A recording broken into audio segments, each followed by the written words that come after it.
हाजी असगर साहब, नमस्कार। कैसे हो आप? जाहिद भाई राम राम। राजपाल राम राम भाई को।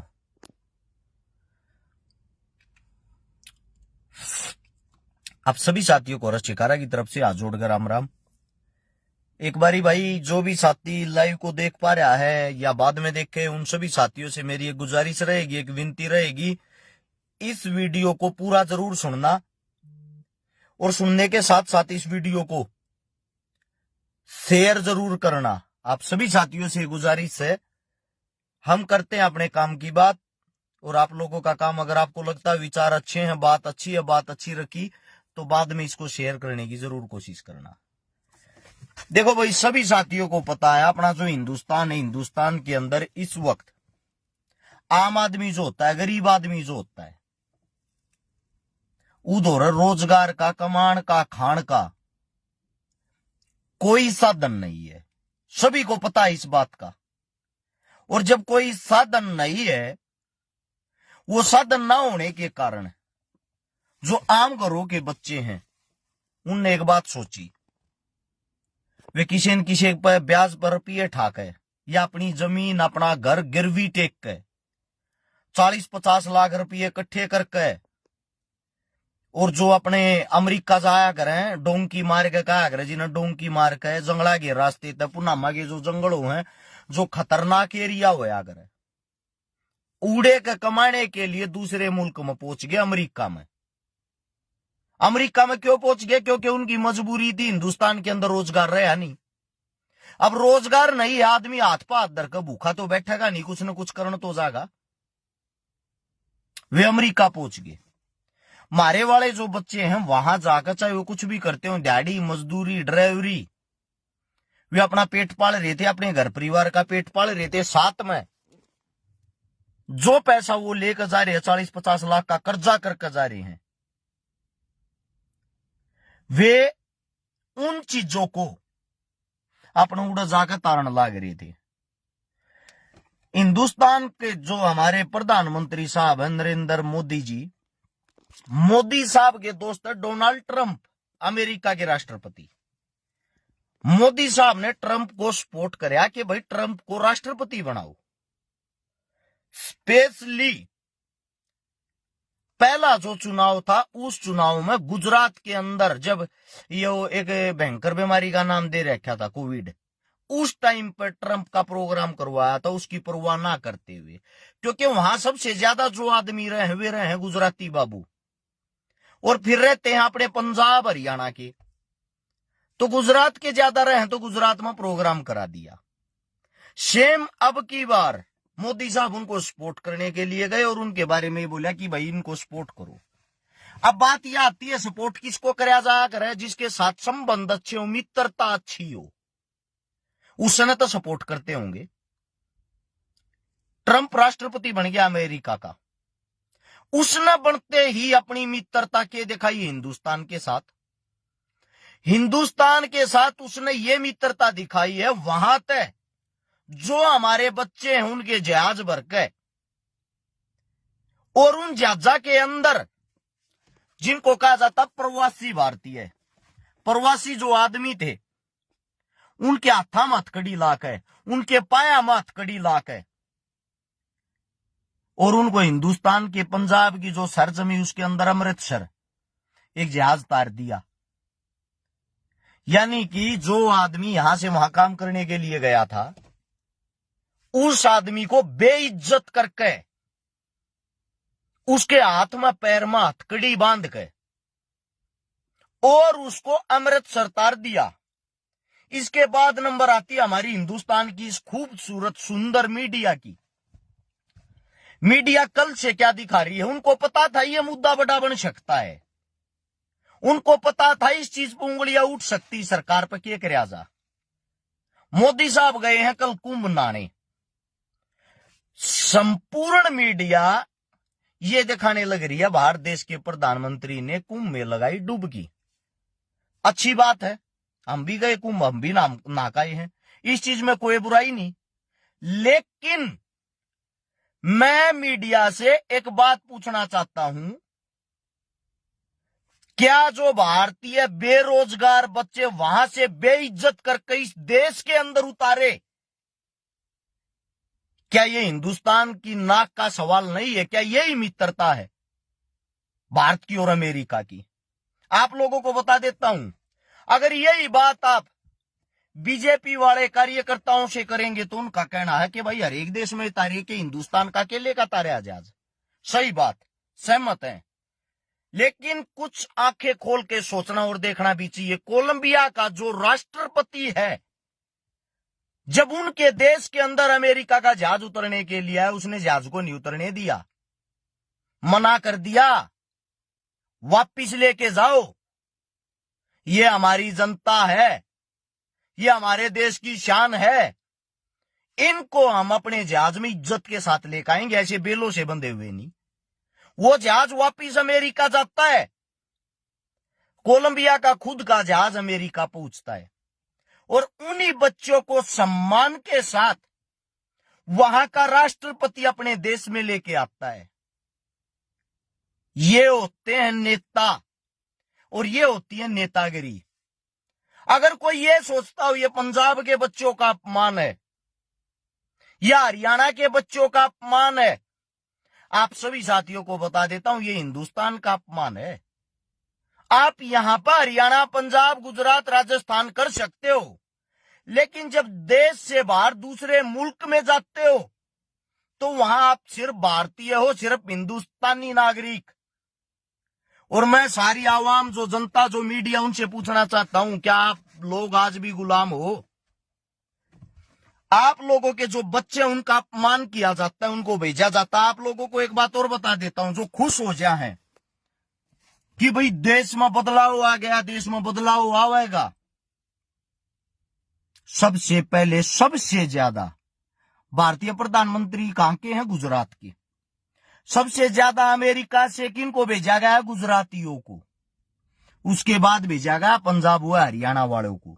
आप सभी साथियों को एक बात और भी बता देता हूं, भाई जो भी इस वीडियो को देखकर, वीडियो को देखने के साथ साथ इसको शेयर जरूर करना। किस लिए करना, उसका रीजन बताता हूं। भारत देश के अंदर जो हमारे प्यारे बच्चे अपना रोजगार, काम धंधा करने के लिए अपनी जमीन जायदाद बेच कर गए, या किसी पे ब्याज पर रुपये लेकर गए, विनाश तो उनका हो गया भाई। 50-50 लाख का कर्जा करके जब उड़े, एक बेटी चली जा है, एक भाई चला जा है। एक मेरा साथी है देश भगत, ये कहे बगैर वीजा के गए थे भाई, शायद आपको पता नहीं, बिल्कुल गए थे। किस मारे गए थे? रीजन क्या था? क्यों जरूरत पड़ी भाई अपने देश में गजान की? क्या इसके सवाल जवाब भी बता सकते हो बाबूजी? हैं? यहां रोजगार ही नहीं होगा, आदमी भूखा क्यों कर मरेगा? क्या मत तो करेगा? अब सब सरकार के तलवे चाटू तो है नहीं कि तलवे चाट के गुजारा कर लेंगे। बाबूजी कुछ बातों को समझने की बहुत ही ज्यादा जरूरत होती है। उन बातों को समझने की कोशिश करो। देश गड्ढे में गिरता जा रहा है और आप लोग ये पार्टियों के झंडे उठा रहे हो। हकीकत बातें मानता हूं कड़वी लगती हैं। आप सभी साथियों से एक बात और कहता हूं, जो जिस गांव में भाई जो भी बालक आवे, सरवा तो ही बता कई हजार आऊंगे, ये जितने सारे आऊंगे। जिस गांव का जो भी बच्चा अमेरिका से वापिस आवे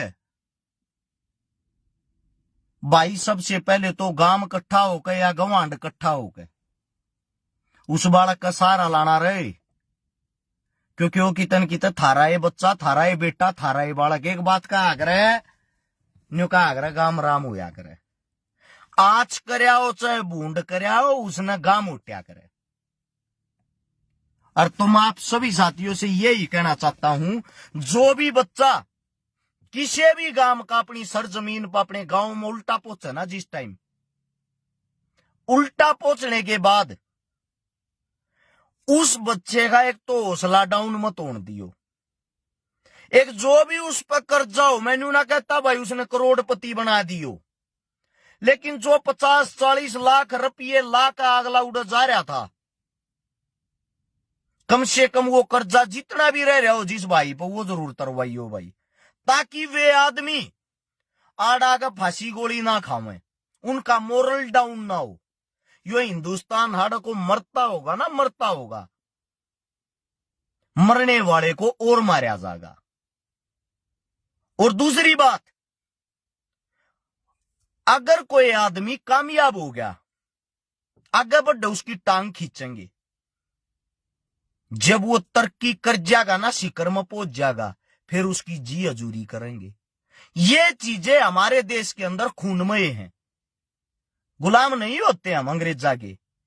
मात्र 1,04,5,000 आदमी आ गए, हमारे 40 करोड़ आदमी आप अगर राज कर गए, उसका रीजन ही यही था। जब बंगाल के साइड से हमारे सबसे पहले राजा को बंदी बनाया गया, अंग्रेजों का कहना था कि हमारी संख्या मात्र 5,000 थी, हम 5,000 आदमी एक राजा को बंदी बना के, गुलाम बना के चौराहे के बीच तो जुलूस निकालना थी। देखने वालों की भीड़ 1 लाख थी।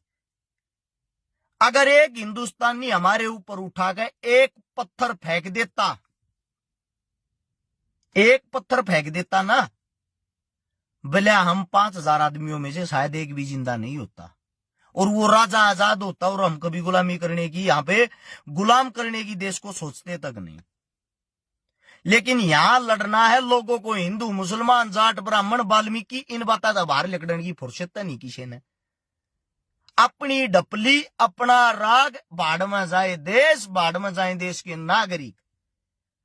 एक नारा पकड़ रखा है, वह सरकार के पीछे लगे रहो।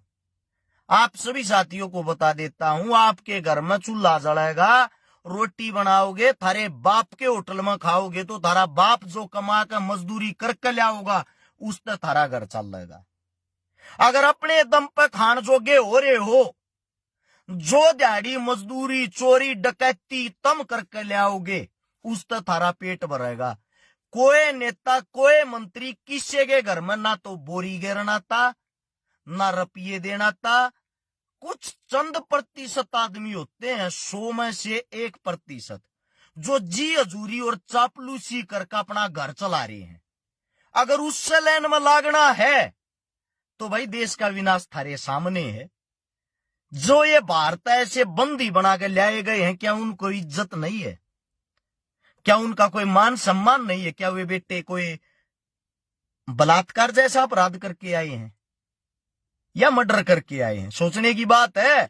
देश के अंदर बेरोजगारी थी, पढ़े लिखे आदमियों को तो ये कहते हैं पकोड़े तलो। बेचारे पकोड़े नहीं तल सकते, वो बाहर गए हैं 2 रुपये कमाने के लिए, इज्जत के साथ अपना घर अपना परिवार अपना ढूंढ छोड़ गए, इतना बड़ा मौत का रिस्क लेके।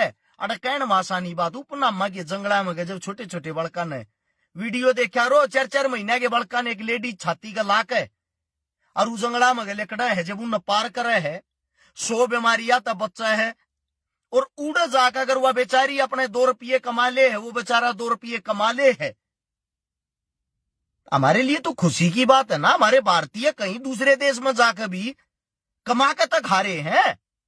अगर उनको वहां से उठाकर वापिस फेंक दिया जाता है और हमारी सरकार स्टैंड तक नहीं लेती, हमारी सरकार का कोई बंदा स्टैंड तक नहीं लेता, इससे बड़ी दुर्घटना, इससे बड़ा दुर्व्यवहार और क्या होगा?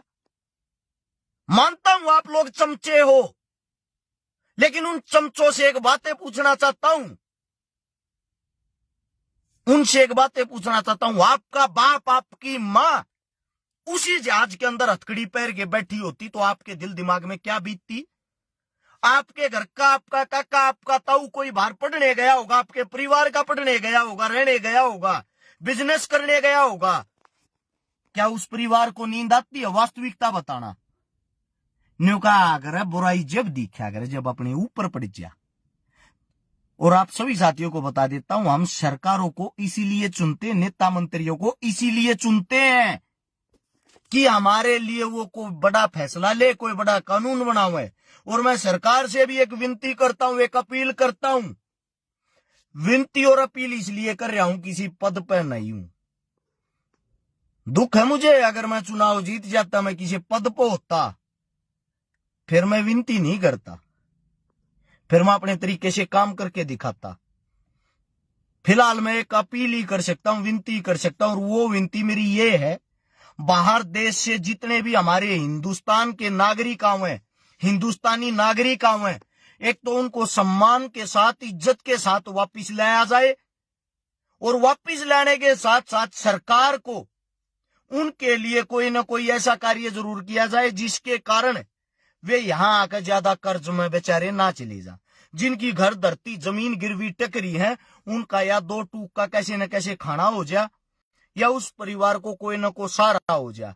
और सामाजिक तौर पे, आर्थिक तौर पे एक बात कहना चाहता हूं भाई, हर एक गांव से जिस गांव का जो भी बेटा वापिस आवे, 2 रुपये कमा रहा है, कोठी बना रहा है, घर बना रहा है, गाड़ी घोड़ा ले रहा है, तो ठीक भाई, अपना कर्जा अगर तार रहा है, अपने शौक पूरे कर रहा है, वापिस आ गया, कोई बड़ी बात नहीं।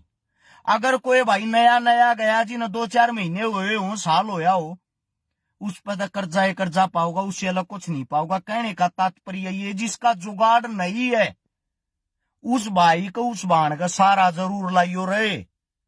नुका अगर मानस वापिस उल्टा नहीं आया अगर यो धन दौलत सबके माड़े दरिया रह जाएगा। बस यही बात आप लोगों से कहनी थी। और जो वास्तविकता, वह वास्तविकता है। इस देश के कोने में हमारी बहन, हमारे बेटे, हमारे काका, हमारे ताऊ विदेशों में अगर कहीं भी हमारा नाम गर्व से रोशन कर रहे हैं, या काम कर रहे हैं, या कमा कर खा रहे हैं तो वो हमारे हिंदुस्तान की शान। विदेशों में जाकर उनके पीछे नाम तो एक ही लगता है, ये भारतीय हैं। तो आप सभी साथियों को इतना ही कहना चाहूंगा कि आप सभी साथी उनकी मदद करने की कोशिश करें, उनका हौसला बढ़ाएं, और इज्जत के साथ मोदी साहब, उनको इज्जत के साथ वापिस लाया जाए। हमारी इंडियन आर्मी के या तो जहाज में लाया जाए, या हमारी खुद की जो हमारे हिंदुस्तान की जो जहाजें हैं उनके अंदर अच्छी व्यवस्था करके कम से कम उनको लेके तो इज्जत के साथ आओ। इतनी बदसलूकी उनके साथ की जा रही है। आप मीडिया से भी एक विनती है, जो भी ओरिजिनल मुद्दे हैं उनको दिखाने की कोशिश करें। आपको चौथा सतम माना जाता है, आपका तो कोई भी सतम नहीं रह रहा, सारे सतम टूट लिए, हद हो रही है। बिकने की भी एक हद होती है, उस हद से नीचे तो मत जाओ। अगर मेरी बात सत्यता की तरफ जा रही है, अच्छी लग रही है आप लोगों को, इस वीडियो को शेयर जरूर करना। सभी साथियों से विनती है। आप सभी साथियों ने इतने प्यार से मेरी बातें सुनी, कोई गलत शब्द मेरे मुंह से निकल गया, हाथ जोड़ के मैं क्षमा चाहता हूं। आप ही का बेटा हूं, आप ही का बच्चा हूं। आप सभी साथियों ने इतना समय दिया, उसके लिए धन्यवाद। राम राम, जय हिंद, जय भगत, जय भीम।